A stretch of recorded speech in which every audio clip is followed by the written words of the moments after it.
Hi everyone, welcome to Salesforce Beginner Friendly series. My name is Sahil and I'm a Salesforce consultant. In the last lesson, you guys have learned what Salesforce is and why it is so powerful for businesses. In today's lesson, for the first time, we'll get a real hands-on experience in setting up Salesforce Developer Edition account. Don't panic, it's gonna be completely free. It's a real playground where you guys can learn, navigate through the tool and make some mistakes. So, without wasting much time, let's get started. So open the browser window in your laptop, either Chrome or Safari, whichever you're comfortable with, and then type developer.salesforce.com and you will be brought up to this site. And on the top right corner you will see a button. There is try for free. You will click that. It will open a new page for you where you will be asked to enter information to sign up for Developer Edition. You will enter the information: your first name, last name, your job title, the country you live in, and your email. You will click the checkbox and you'll click sign me up.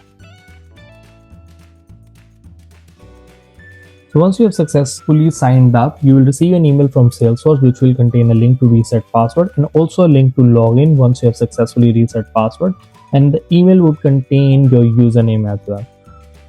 So I will recommend you to pause the video right now and do the password reset. Now you have successfully reset your password, so we'll open a new window and we'll type the URL here which you have already got in your password reset email to log in. I have already bookmarked here, so I'm just gonna click here and it will bring me to my login page. So I've entered the username and you also might have got the username into your password reset email. Just gonna enter my password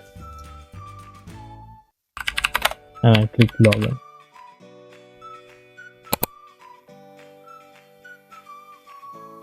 I can just skip this for now, remind me later.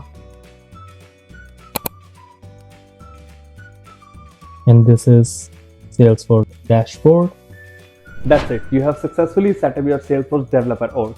This is your personal playground where you can learn Salesforce and grow your skills. In the next video, I'll teach you about Salesforce interface, which will make you feel comfortable navigating around the platform. I'll see you in the next lesson. Thanks for watching.